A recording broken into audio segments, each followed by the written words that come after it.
Ang mga sangre, bukod sa kanilang likas na kagandahan, ay nagtataglay rin sila ng pambihirang kapangyarihan. Pero ang panganay at pinakapiso sa mga sangre, ang kumakatawan sa apoy, na siya ring kapangyarihan ng Hathor. Si Tanaya, ang tagapangalan ng lupa, nakadikit naman ang kaharian ng Sapiro.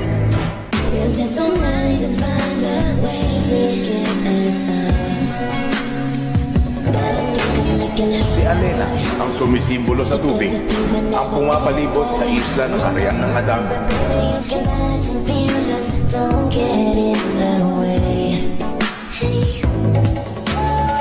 At si Amihan, ang itinadhana, ang katuparan ng propesya ni Cassiopeia, ang may hawak ng brilyante ng hangin, ang sagisag ng Lirea.